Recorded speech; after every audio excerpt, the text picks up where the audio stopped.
Alright guys, welcome back to another series of Idle Adventure video. So a lot of people have been asking me to do an update guide on the Silver Demon, which I kind of already done like a little team guide a few weeks ago now. However, I want to do actual gameplay now that I've gone up to, obviously, was the stage 347.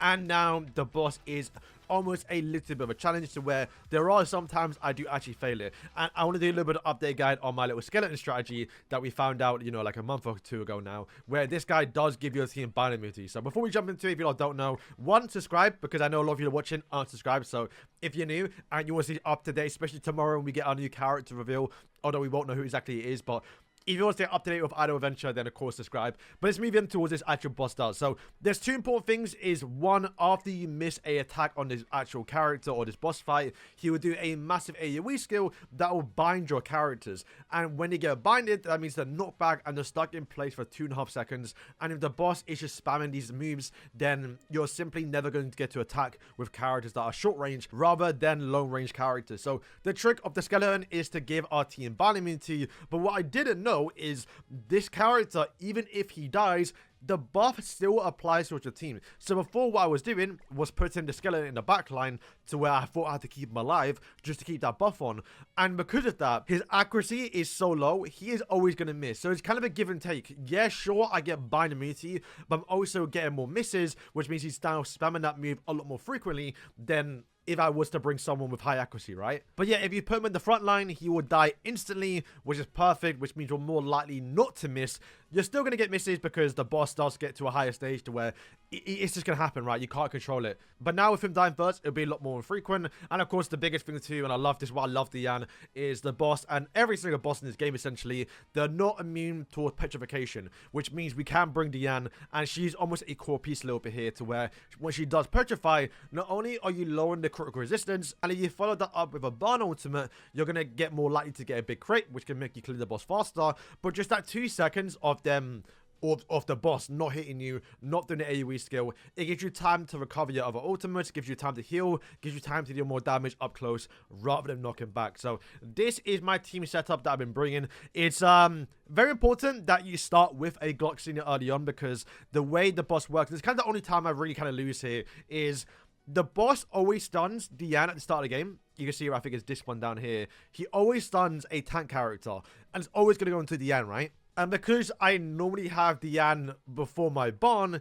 it basically means there's 2 seconds where Diane can't use her ultimate. And because of that, I can't get towards the late half of my ultimates to where Barn's not doing damage and I can't heal again. So, yeah, bringing a cleanser is just, I think, better to do at the start of the match. So you can remove that buffer, basically, but also just get more heals consistently when you are recycling through your ultimates later on. Gale Frost Shield nullifies damage, literally negates one big AoE skill. Very, very important.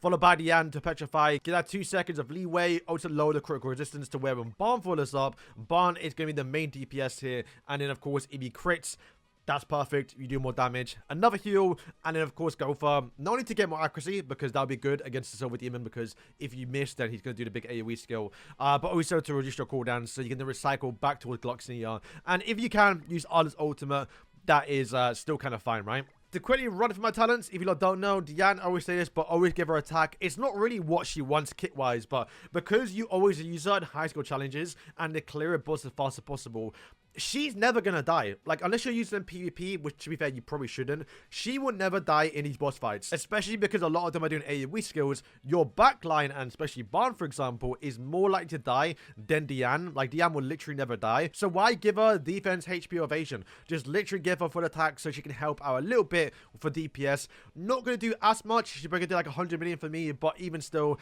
that extra 10 to 5 to 15 million can help out a lot in order to clear it, because I know there are some times where it literally comes down to like 0.0 seconds. Barn, of course, full attack on him. Gale Frost, also full attack. Arden, full attack as well. And basically everyone. My healers. Bear in mind, healers scale off attack. So giving them more attack means they heal more. So of course, we're going to give them all attack as well. I am actually missing attack on my actual Zenera. I'll do that later on. And then Gopher, I do have attack, but also 2 accuracy. Just because when I was using him, I had him at like 2-star. He was missing a lot, so I gave him accuracy back then.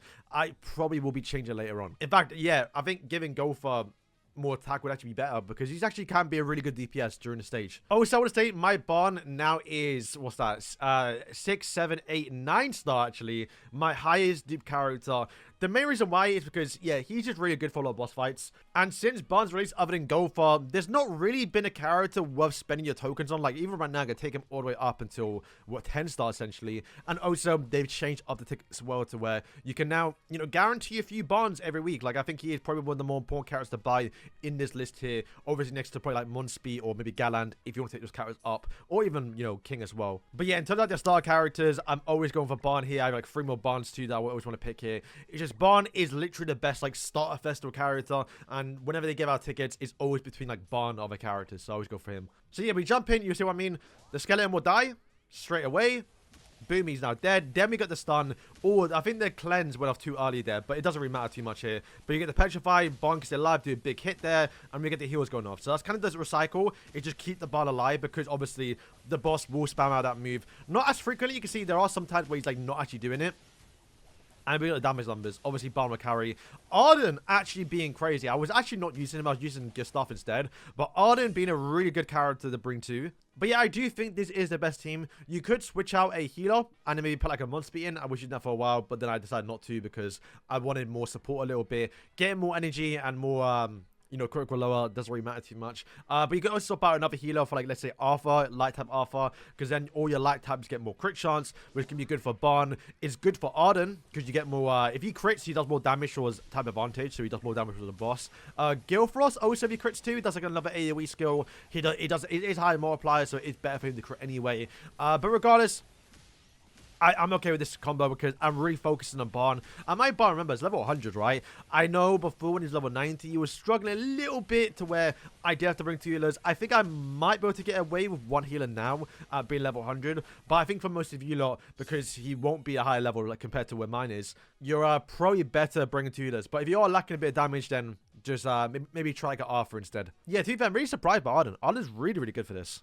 But yeah, guys, that's going to wrap up the video. Thank you for watching me towards the end. Stay tuned for tomorrow. We get our little mini patch notes. I didn't cover the last patch notes that dropped on the game that came out, recent Monday, was because all it added was, say, like, you know, more levels towards the combat class, which is actually pretty good. But, you know, I'm not even above 50G yet.